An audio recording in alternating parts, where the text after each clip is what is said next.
Halo anak-anak kelas 5 yang luar biasa. Hari ini kita masuk pada tema 1 organ gerak hewan dan manusia, subtema 1 organ gerak hewan.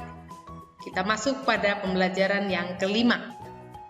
Sebelum pembelajaran kita mulai, kita akan mengawali terlebih dahulu dengan berdoa. Silakan anak-anak berdoa sesuai kepercayaan masing-masing. Baik, kita lanjutkan. Di bawah kandang kelinci, Edo melihat seekor siput yang sedang berjalan perlahan. Edo pun mengambilnya.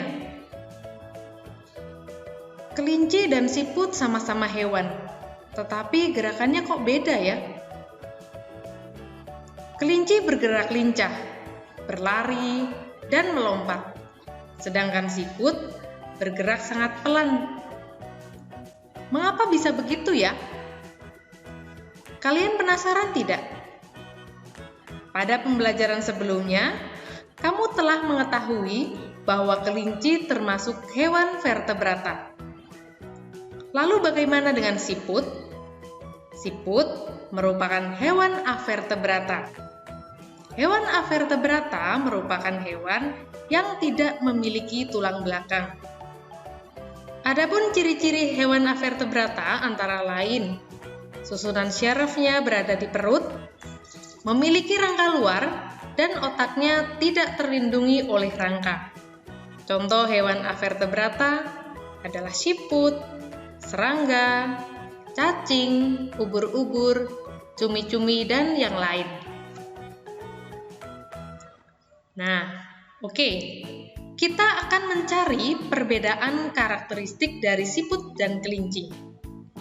Bisakah kalian menemukannya?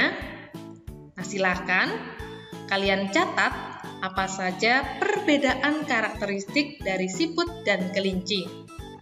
Kalian bisa menuliskannya pada buku tulis kalian. Kita akan lanjutkan. Coba kalian amati organ gerak siput berikut. Organ gerak siput adalah kaki perut dengan bentuk pipih dan lebar. Fungsi utama perut pada siput adalah untuk bergerak dan berpindah tempat. Coba kalian amati tabel berikut.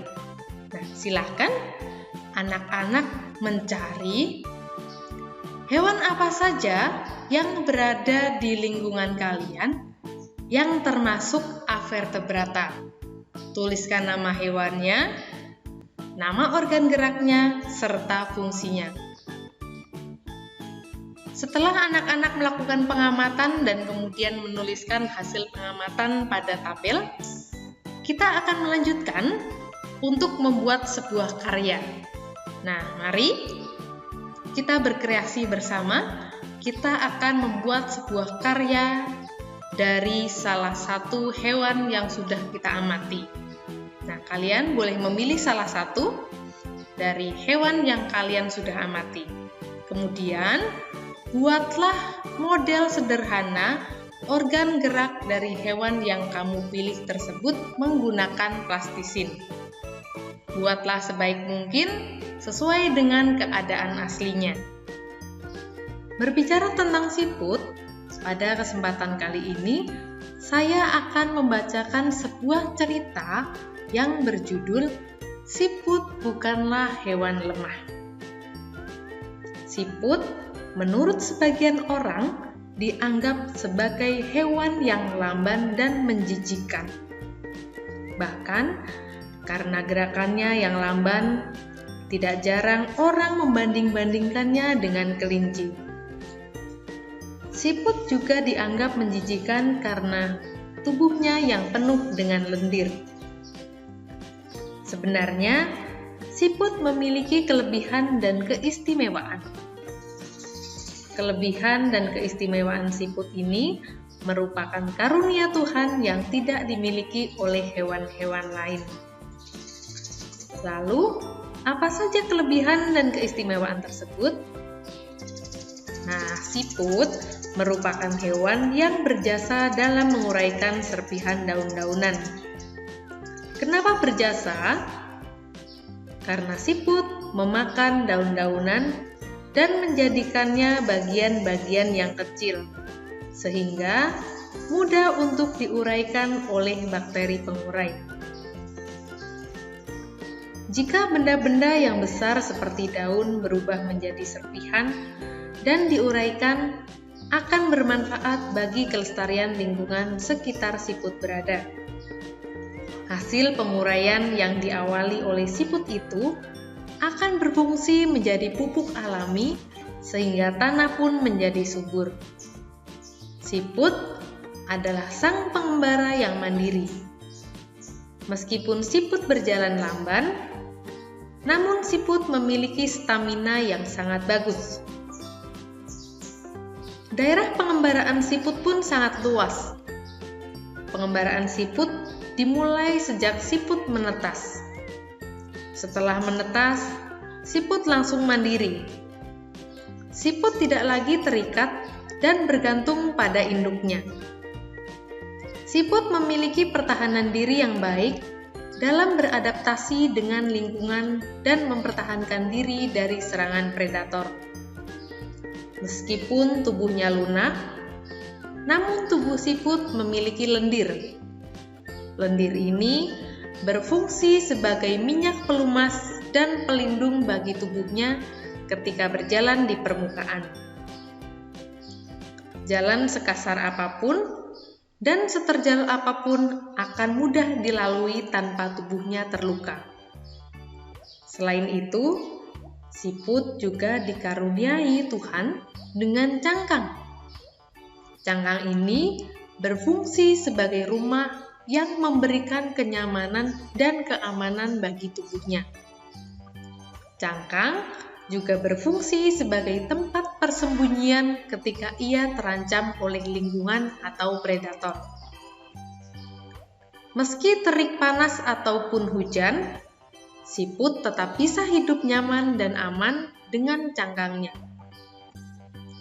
Predator pun akan kebingungan untuk memangsa siput, karena tubuhnya terlindungi oleh cangkang yang keras. Jadi, siput bukanlah hewan yang lemah.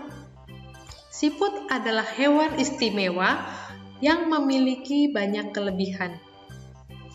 Siput diciptakan Tuhan dengan kekurangan sekaligus dengan kelebihan.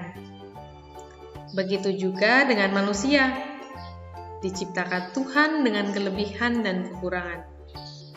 Oleh karena itu, kamu tidak boleh menyombongkan diri dengan kelebihan yang kamu miliki. Kamu juga jangan minder jika kamu memiliki kekurangan. Demikianlah kisah tentang siput bukanlah hewan lemah. Kiranya kita semua bisa meneladani apa yang telah siput lakukan. Seru ya kisah siput tadi? Nah, kita akan melanjutkan ke materi selanjutnya. Pada pembelajaran sebelumnya, kita telah mempelajari ragam gambar cerita atau ilustrasi. Dalam membuat gambar cerita, kita juga harus mengetahui corak gambar cerita atau ilustrasi. Nah, berikut adalah corak gambar cerita atau corak ilustrasi. Nah, yang pertama adalah realis. Realis merupakan gambar yang dibuat seperti keadaan aslinya, baik bentuk, ukuran, dan tata letaknya. Contohnya seperti lukisan yang kalian lihat ini, yang berjudul Kapal Dilanda Badai karya Raden Saleh. Kemudian yang kedua, karikatur. Karikatur merupakan gambar yang melebih-lebihkan atau mengubah dari objek aslinya. Gambar karikatur menyajikan objek dengan karakter yang lucu dan aneh. Biasanya, gambar karikatur mengandung kritikan dan sindiran. Kemudian yang ketiga adalah kartun. Kartun merupakan gambar yang berfungsi untuk menghibur dan berisi humor. Gambar kartun dapat berupa tokoh binatang atau manusia. Dan yang keempat adalah dekoratif. Dekoratif adalah gambar yang disajikan dengan mengubah bentuk objek aslinya, namun tanpa menghilangkan ciri-ciri khasnya. Nah, demikian materi kita hari ini. Setelah anak-anak tadi sudah mendengarkan cerita tentang siput bukanlah hewan lemah, kemudian kita sudah membahas juga tentang corak gambar cerita. Nah, sekarang coba kalian buat gambar ilustrasi tentang cerita tersebut, tentang cerita siput bukanlah hewan lemah. Baik, sampai di sini perjumpaan kita. Semangat belajar. Kelas 5 luar biasa.